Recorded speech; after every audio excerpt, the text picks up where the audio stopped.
헬렌 켈러가 1880년 6월 27일 출생했는데 난지 1년 반 만에 뇌막염으로 귀를 잃었습니다. 뿐만 아니라 눈을 볼 수가 없게 되었습니다. 뿐만 아니라 말조차도 할 수 없는 총체적인 장애를 안게 되었습니다. 그러나 설리반이라는 정말 훌륭하고 귀한 선생님을 만나서, 여러분 그 영상 아시죠? 헬렌 켈러도 자기의 삶을 비관하면서 선생님에게 막 달려들고 대항하고, 그런데 이 선생님이 정말 끝까지 인내하며 사랑하여서 정말 다 이 장애를 극복하고 우수한 성적으로 대학을 졸업하고 박사학위를 몇 개요? 2개씩이나. 저는 1개도 없는데 2개씩이나 받아요. 뿐만 아니라 복음의 열정을 가지고 복음을 전하고, 뿐만 아니라 많은 장애인들에게 희망을 주는 그러한 사랑의 실천과 희망의 사람이 되었습니다. 사랑하는 성도 여러분, 우리의 삶에 정말 이런 어려운 칠흑같이 힘든 일이 있을지라도 하나님은 여러분과 함께 하셔서 헬렌 켈러를 의지와 믿음으로 훌륭하게 만드신 하나님이 여러분을 이와 같이 복되게 하실 줄로 믿습니다. 이 시대가 아무리 약하고 어려워도 하나님은 살아계십니다. 지금도 일하시고 계십니다. 하나님은 모든 삶 속에 여러분의 삶에 빛과 희망을 주어서 역사하심을 이룰 줄로 믿습니다. 오늘 성경의 배경도 이스라엘이 점점점 쇠퇴하고 남유다도 점점점 어려워져서 하나님을 배반하고 우상을 섬기면서 이 나라 저 나라에 얻어맞고 고통을 당하고 막 이런 어려운 시대, 북이스라엘은 반역에 반역을 일으켜서 그 왕조가 무너지고 경제적으로는 막 찬탈이 일어나고 이런 참혹한 어려운 상황. 특별히 북이스라엘은 아합이라는 왕, 아주 북이스라엘에서 최고로 악한 왕, 거기다 아합 왕만 악한 게 아니라 부인 이세벨은 더 악한 왕후, 아주 그냥 둘이 짝짝꿍이 맞아서 북이스라엘을 완전히 폐허로 만든 이 시대의 엘리야가 하나님의 말씀을 받아서 사명을 감당하고 있습니다. 사랑하는 성도 여러분, 우리의 삶이, 우리의 환경이 지금 전쟁으로 여러 가지 어려운 지경일지라도 우리 하나님은 살아계십니다. 여러분과 함께하고 계십니다. 믿음으로 승리하시기를 축원합니다. 아무리 어려워도 우리 하나님은 살아서 일하시고 계시고 그 안에서 믿음으로 승리하며 살아계심을 체험하며 하나님의 축복을 누리는 사람은 여전히 있는 겁니다. 여전히. 이 주인공이 여러분인 줄로 믿습니다. 얼마 전에 신의 악단이라는 영화가 상영이 됐는데, 실화를 바탕으로 만든 영화인데 북한에서 지원을 받기 위해서 마치 부흥회를 하는 것처럼 연기를 해보자 하다가 은혜를 받는 역사. 찬양과 말씀은 연기만 해도 은혜가 임합니다. 그래서 이 북한 장교가 예수님을 믿게 되면서 이 예수 믿는 악단들을 탈출시키면서 자신이 순교하는 이 영화가 나오는데, 여러분 지금도 계속 소식이 들려요. 세계에 기독교 박해 1, 2, 3위를 항상 하는 북한 속에서도 하나님은 지금도 일하셔서 믿음의 역사를 이루고 기적을 이루셔서 하나님의 살아계심이 증거되고 있습니다. 오늘 이 말씀은 바로 악한 왕 아합과 그 부인 이세벨이 판을 치고 있는 이 상황 속에서도, 기근과 고통 상황에서도 하나님은 일하시고 계시는 모습을 보입니다. 엘리야 시대에 북이스라엘의 선지자인데 비가 오지 않는 거예요. 수년 동안 비도 이슬조차도 내리지 않는 겁니다. 그래서 엘리야가 그릿 시내가에서, 거기는 이제 물이 그나마 좀 있는 여기에서 숨고 거기서 까마귀들이 갖다 주는 것을 먹고 그렇게 지내고 있었습니다. 하나님이 까마귀들을 통하여서 보내셔서 먹이시는데, 사랑하는 성도 여러분, 지금도 까마귀가 우리를 먹이십니다. 여러분들을 꼬박꼬박 직장에서 월급 잘 나오는 거요, 그냥 나오는 게 아니에요. 그냥 나오는 거.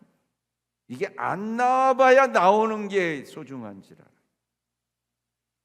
항상 나오면 그런가 하다 싶었지만 막상 이 삶이 어려워지면 이게 탁 나오는 게 얼마나 소중한지 그제서야 합니다. 하나님은 하나님의 사람 엘리야를 그냥 두시지 아니하고 까마귀를 통해서 계속 먹이시는 것처럼 여러분을 먹이고 계십니다. 그런데 그나마 비가 더 오지 않아서 이제는 시냇가도 다 말라 비틀어졌습니다. 그런데 하나님이 이제 그릿 시냇가에 물도 말라 비틀어져서 더 이상 까마귀가 떠다주는 물조차도 없어지게 돼. 하나님이 엘리야에게 명령을 합니다. 너는 저 이방 나라 옆 나라 시돈 사르밧이라는 데로 가라. 거기 가면 과부가 한 사람 있을 것이다. 그 과부한테 가서 먹을 걸 달라고 해라. 그래서 하나님의 명령을 받아서 이 엘리야가 사르밧으로 갑니다. 가서 보니까 진짜 과부가 있는 거예요. 그래서 내 손에 한 조각 먹을 걸 좀 가져와라 라고 요청을 하는 겁니다. 그랬더니 이 여인이 하는 말이, 아시지 않습니까? 기근이 들어서 먹을 게 없어서 이제 한 줌 가루밖에 안 남았고 한 줌 기름밖에 안 남았어. 이거 먹고 우리 자식하고 먹고 이제는 더 이상 먹을 게 없어서 꼬박 앉아서 이제 죽을 날만 기다리려고 요거 한 줌 딱 남겨놨습니다. 그랬어요. 그럼 엘리야가 뭐라고 그래야 될까요? 그러냐? 알았다. 너도 죽은데 내가 어떻게 그걸 달라고 하냐? 고개를 푹 숙이고 가야 정상이지.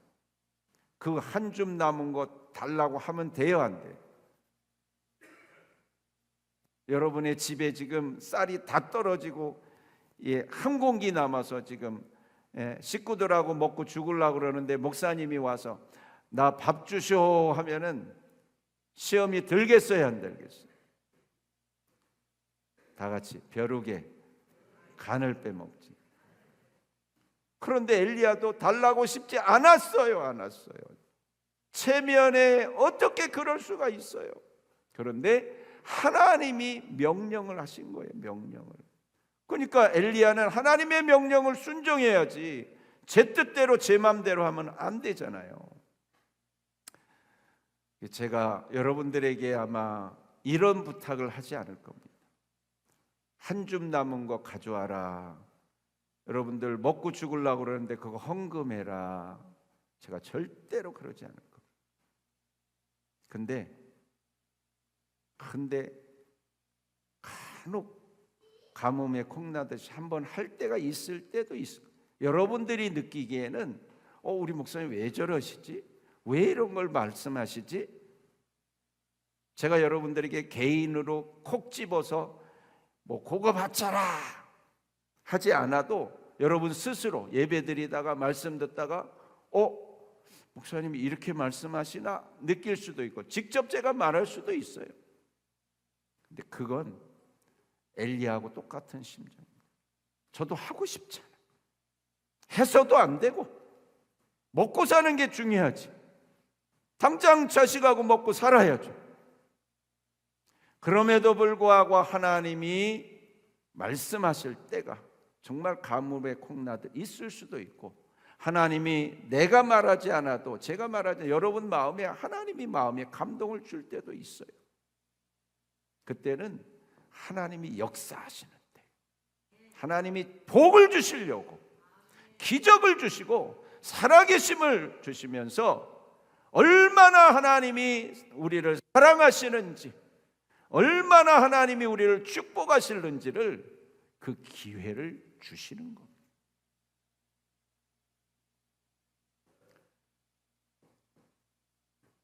이 여인이 떡을 만들어서 가져와라. 그리고 그 위에 남으면 너하고 네 아들하고 먹어라. 그런데 분명히 말하는데 네가 그렇게 순종하면 비가 다시 내려서 이제 농사를 지어서 먹을 수 있을 때까지 다 같이 따라합니다. 가루가 떨어지지 않고 기름이 없어지지 않으리라. 아멘, 아멘. 그냥 하나님이 여러분 거 막 뺏으려고 그러지 않아요. 여러분 거 뺏어서 어디다 쓰려고요? 뭐 얼마나 많길래 우리가 드리는 게 그렇게 하나님께 무슨 유익함이 있겠어요? 여러분, 애들 코 올리게 사탕 뺏어 먹어야 안 먹어요? 뺏어 먹으면 애가 울어야 안 울어요? 안 주려고 막 버텨야 안 버텨요? 심지어 막 안 주겠다고 막. 우리도 똑같아요. 이거 먹고 죽어야 되는데 이걸 하나님이 달라니 말이 안 되죠. 근데 사탕을 왜 뺏어요? 뺐나요? 그거 주면 내가 더 많이 줄게. 내가 사탕 박스로 갖다 줄게.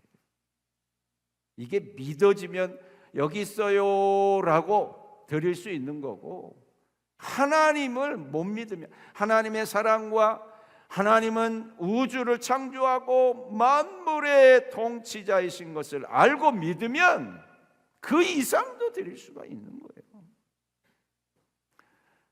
약속한 대로 기름통, 가루가 떨어지지 아니하고 병에 기름이 없어지지 아니하니라. 여러분 가정에 떨어지지 않을 겁니다. 사업장에, 직장에 떨어지지 않을 겁니다.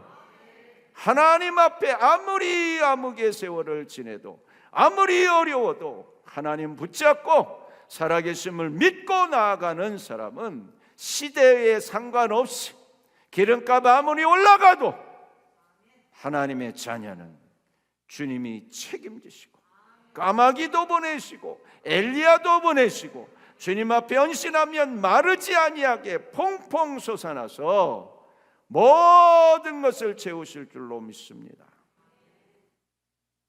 이 시대는 아합과 이세벨의 시대입니다. 이제 기근이 심하여져서 엘리야가 아합이 너무 무서워서 나를 죽일 거다. 그런데 하나님이 가라. 그래서 이 엘리야가 아합을 만납니다. 그리고 하나님 명령한 대로 당신이 따르고 듣는 그 바알 선지자, 아세라 선지자 850명 다 데리고 나오세요. 나는 혼자 나갑니다. 제단을 쌓고 거기에서 서로 기도해서 누구의 기도가 응답되는지 보여서 당신이 따르고 믿는 그 신이 참신인지, 내가 믿는 신이 참신인지 한번 대결해 봅시다 하고 요청을 합니다. 그때에 이 선지자들이 나와서 막 별짓을 다 합니다. 아침부터 대낮까지 별 얘기를 다. 그렇게 해도 아무 응답이 없어. 엘리야가 이야기합니다. 니네 씨는 지금 뭐 외출 중이냐? 왜 대답이 없냐? 잠이 들었냐? 그럼 가서 좀 깨워봐라. 아무 응답이 왜 없냐? 그러니까 이들이 뭐 화가 나서 그냥 몸에 막 자해를 하면서 그러면서 막 자기 신께 요청을 하는데 그래도 아무 소리도 응답도 돌아보는 자도 없었습니다. 그때 엘리야가 나섰습니다. 나와 물 4통 갖다 부어, 또 4통 갖다 부어, 또 4통. 그래서 제단에 물이 흥건하고 제단이 다 물에 젖어갖고 웬만한 불이 떨어져도 불도 안 붙게 그렇게 물을 흥건하게 적셔놓고 하나님께 기도를 하는 겁니다.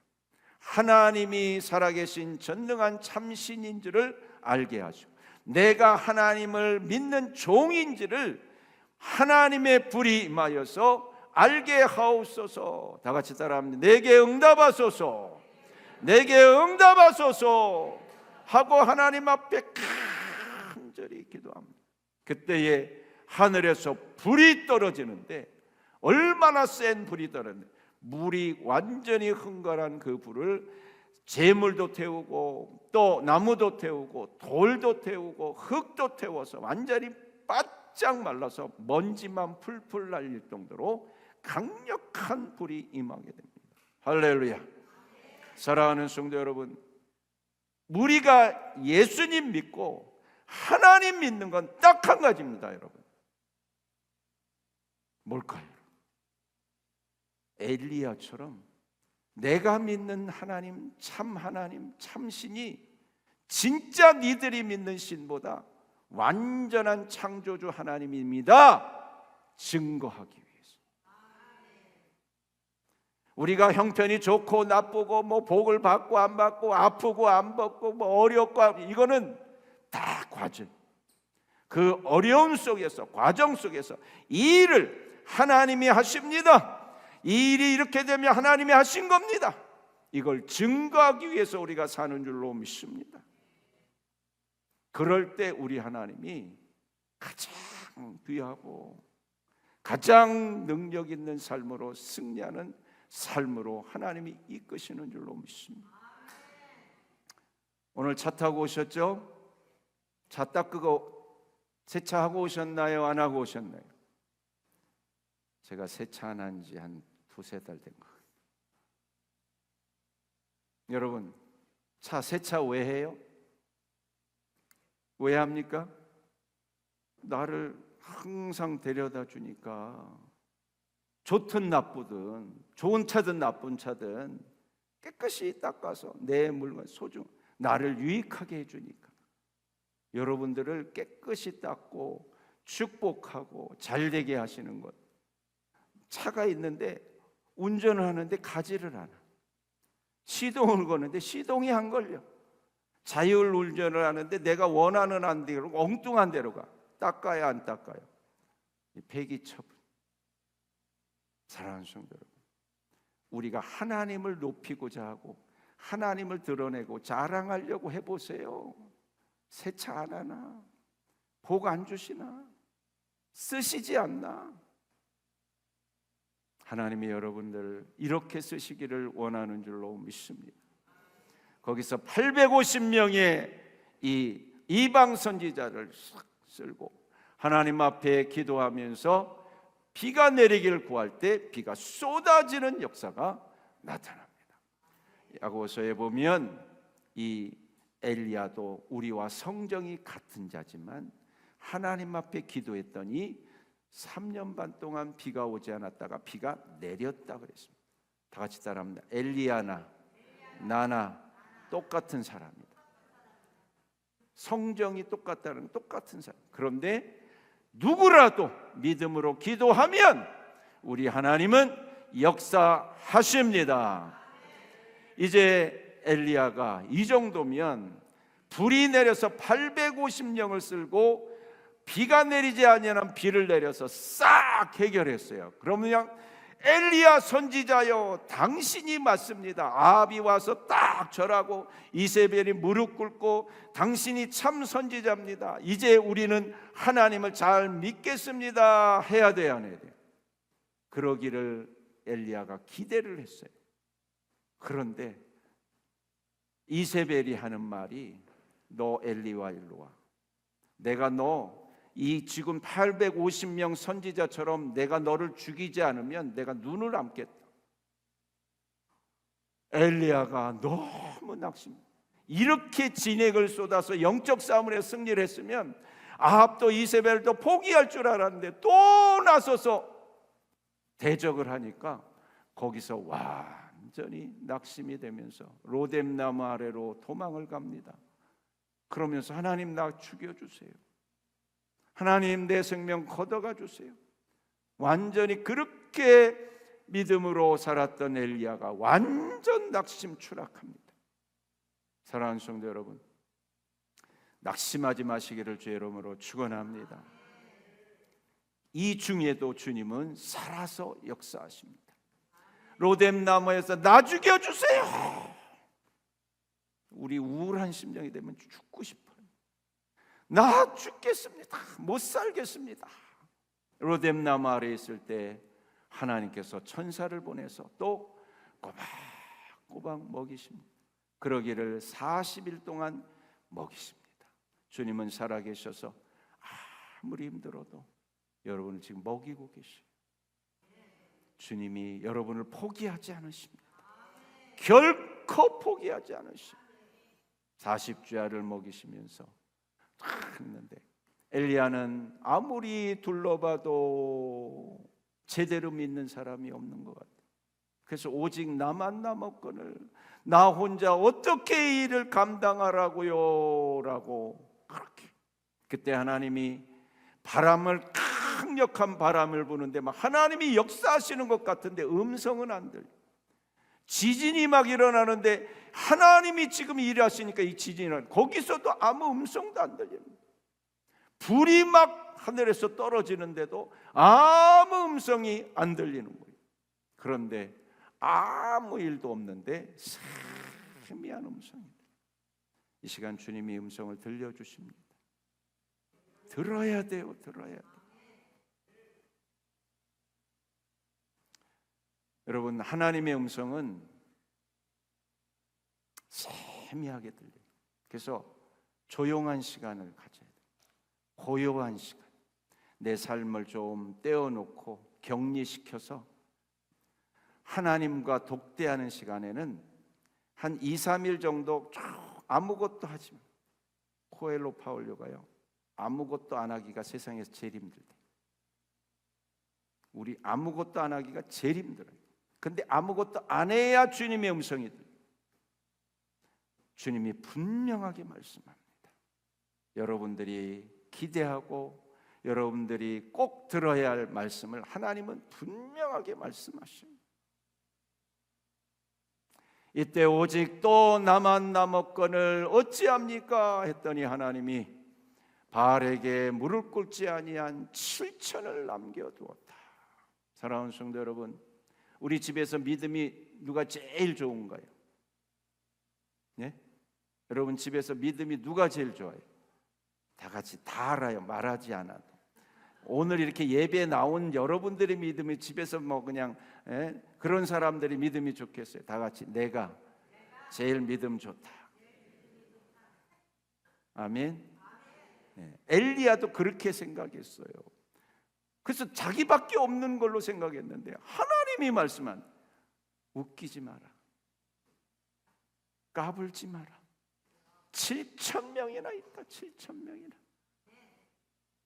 사랑하는 성도 여러분, 아이고 제발 좀 오해하지 마세요. 내가 믿음 제일 좋다고 착각하지 마세요. 하나님은 헬렌 켈러와 같이, 엘리야와 같이, 이 사르밧의 과부와 같이 하나님이 예비한 일꾼들이 곳곳에 있습니다. 지금도 일하시고 계시고 지금도 그분들은 믿음으로 나아가고 있는 줄로 믿습니다. 2002년 BBC에서 영국의 설문을 조사했는데 가장 영국을 빛낸 사람은 누구입니까? 대부분 섹스피어인 줄을 알았는데 섹스피어가 아니라 바로 처칠이라고 그렇게 답을. 이 처칠의 학창시절에 학생기록부에는 이렇게 써 있었습니다. 품행이 나쁘고 믿을 수 없는 아이고 희망이 전혀 없으며 다른 애들과 싸움질만 일삼는 문제야 라고 써 있었어요. 사랑하는 성도 여러분, 헬렌 켈러도 아주 그 상처와 아픔 때문에 설리반 선생님이 얼마나 사악하게 됩니까?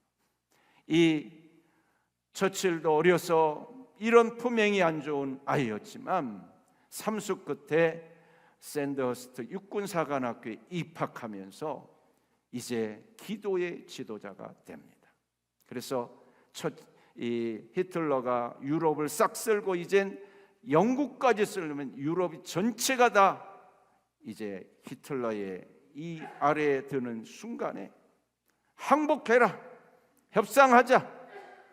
그때 의회에서나 많은 지도자들이 이 싸움은 뻔한 싸움이니 우리가 항복해야 됩니다 했지만, 기도하면서 전 국민에게 기도를 선포하면서 하나님이 하시니 나아간다. 기도의 사람을 하나님이 쓰신 줄로 믿습니다. 여러분, 가정에 어려운 문제나 힘든 일이 있을 때에 처칠처럼 기도의 사람이 되기를 축원합니다. 기도할 때 하나님이 역사하심을 믿는 것이고, 그 믿음으로 나가며 하나님이 일하셔서 봐라, 내가 살아있다, 봐라, 기도의 사람의 기도가 응답이 된다, 하나님이 보이시는 줄로 믿습니다.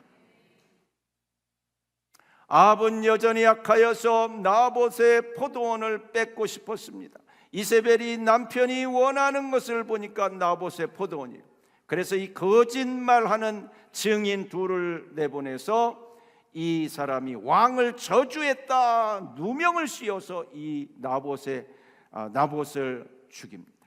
그리고 그 나봇의 포도원을 뺐습니다. 그때 하나님이 이세벨과 그 집안에 대해서 예언을 하는데, 이세벨이 땅에 떨어져 죽고 죽은 시체가 개들이 뜯어먹고 새들이 뜯어먹게 할 것이다 하는 예언을 하는데, 실제로 그런 하나님의 예언대로 됩니다. 그런데 아합이 여기서 저는 이 장면이 너무 신기롭기도 하고 약간 우스꽝스럽기도 하고 너무 위로가 되기도 해요. 아합이요, 이 이야기를 듣고 이렇게 했어요. 21장 27절 시작. 아합이 이 모든 말씀을 들을 때에 그의 옷을 찢고 굵은 배로 몸을 동이고 금식하고 굵은 배에 누우며 또 풀이 주고 다니더라. 아합이요, 그렇게 나봇을 죽이고 포도 뺏고 그렇게 우상 숭배하고 그렇게 나쁜 짓을 하다가 이제 회개하면서 옷을 찢고 배로 동이고 금식하면서 굵은 배를 넣으며 풀이 죽어서 맨날 이러거든요. 하나님 죄송해요, 하나님 죄송해요. 그렇게 나쁜 짓을 오래 해놓고 그러면 하나님이 용서하셔야 될까요, 말아야 될까요? 여러분 같으면 용서하겠어요, 안 하겠어요? 이 지난 과거가 있는데 그 잠깐 풀이 죽어서 뭐 회개한다고 어깨에 힘 빠져서 가진다고 용서하겠어요, 안 하겠어요? 우리 같으면 알자리 없는 거, 말도 안 되는 거예요. 말도 안 돼. 네 한 짓이 있는데 말도 안 되는 말. 그런데 하나님이 이렇게 말씀, 29절 시작. 아합이 내 앞에서 겸비함을 내가 보느냐? 그가 내 앞에서 겸비함으로 내가 재앙을 저의 시대에는 내리지 아니 그의 아들의 시대에야 그의 집에 재앙을 내리리라 하셨더라. 하나님이요, 돌이키시. 다 같이 따라합니다. 겸손이 복이다. 내 상황과 환경이 어려워서 내가 겸손할 수밖에 없는, 풀이 죽어서 어깨가 축 처질 수밖에 없는, 사람들 앞에 그냥 뭐 이것도 자랑하고 저것도 자랑하고 싶은데 자랑을 못하는 그런 정말 어려운 지경에 있는 게, 그래서 내가 겸손해질 수만 있다면 복인 줄로 믿습니다. 뭘 잘해서 성공해서가 복이 아니라 정말 하나님 앞에 겸손하게, 하나님이 그 겸비함을 보느냐? 내가 저에게 재앙을 내리지 않겠다. 시대가 악하고 어려웠습니다. 그러나 엘리야처럼 하나님의 말씀을 붙잡고 나아갈 때 불이 떨어지고, 사르밧과 무처럼 마지막 먹을 것을 내어줄 때에 떨어지지 아니하는 역사를 보여주시고, 이 아합처럼 겸손하게 겸비하게 나아갈 때 하나님이 그 재앙을 넘어가게 하시는 은총이, 아무리 시대가 어렵고 환경이 어려워도 이러한 사람은 살아남는 줄로 믿습니다. 그 시대의 주인공이 여러분이 되시기를 주의 이름으로 축원합니다. 결론적으로 말씀드립니다. 포기하지 말고 계속 기도하시기를 축원합니다. 행복모임 셀모임을 통하여서 그 어려운 점을 나누고 겸손하게 기도하시기를 축원합니다. 우리 주님의 지상명령 가족권 배수권 이루는 주의 자녀들 되기를 주의 이름으로 축원합니다.